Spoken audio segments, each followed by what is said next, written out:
Hello दोस्तों, नमस्ते, राधे राधे। मैं आपकी साधना दुबे अपने यूट्यूब चैनल पे आप सभी को स्वागत करती हूँ। दोस्तों, आज मैं लेके आई हूँ बहुत ही प्यारा पति पत्नी का नोक झोंक कजरी की।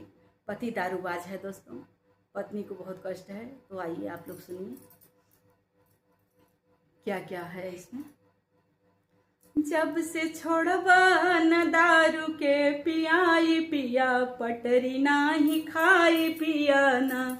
जब से छोड़बा न दारू के पियाई पिया, पटरी नाही खाई पिया ना। जब से छोड़बा न दारू के पियाई पिया, पटरी नाही खाई पिया ना। पटरी नाही खाई पिया ना। दारू पी के रोज आई बया के हम के घरी आई बा। दारू पी के रोज आई बा आके हम घरी आई बजा के थनवा मेरी पोट लिखवाई पिया, पटरी नाही खाई पिया ना। जब से छोड़बा न दारू के पियाई पिया, पटरी नाही खाई पिया ना। तोहर माई तोहर गलती छुपाई पिया, बियहवा कराई पिया ना। तोहर माई तोहर गलती छुपाई पिया, हमके फसाई पिया ना। तोहर माई तोहर गलती छुपाई पिया, बियहवा कराई पिया ना।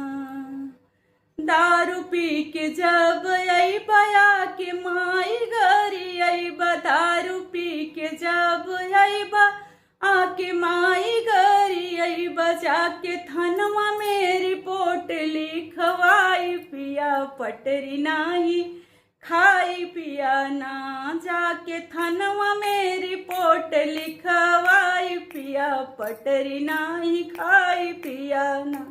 जब से छोड़बा ना दारू के पियाई पिया, पटरी नाही खाई पिया ना। तोहर गलती तोहर माई छुपाई पिया, बियहवा कराई पिया ना। तोहर गलती तोहर माई छुपाई पिया, हमके बझाई पिया ना। जब से छोड़बा ना दारू के पियाई पिया, पटरी नाही खाई पिया ना। जब से छोड़बा ना दारू के पियाई पिया, पटरी नाही खाई पिया ना। दारू पी के जब आई बया के भाभी घरी आई बा। दारू पी के जब बयाई बया के भाभी घरी आई बा। जाके थनवा मेरा पट लिखाई पिया, पटरी नाही खाई पिया ना।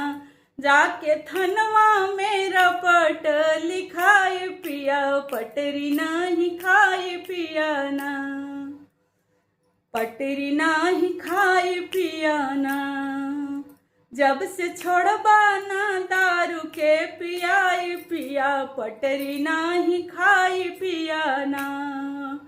दारू पी के रोज आई बया के बहिनी घरी आई बा। दारू पी के रोज आई बा आके दीदी घरी आई बा। जाके थनवा मेरा पट लिखवाई पिया, पटरी नाही खाई पिया ना।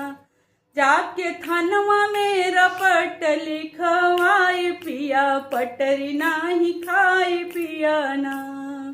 जब से छोड़बा ना दारू के पियाई पिया, पटरी नाही खाई पिया ना।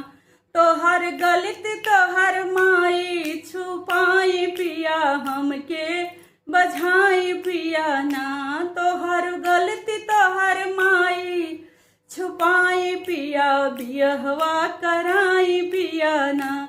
जब से छोड़बा ना दारू के पियाई पिया, पटरी नाही खाई पिया ना। जब से छोड़बा ना दारू के पियाई पिया, पटरी नाही खाई पिया ना। धन्यवाद दोस्तों। यह हमारी कजरी गीत आप लोगों को जैसे लगे कमेंट बॉक्स में ज़रूर बताइएगा। एक कमेंट जरूर कीजिएगा दोस्तों। आप लोगों के एक कमेंट से हमको बहुत प्रेरणा मिलती है। तो फिर मिलती हूँ ऐसे ही गीतों के साथ। तब तक के लिए हर हर महादेव।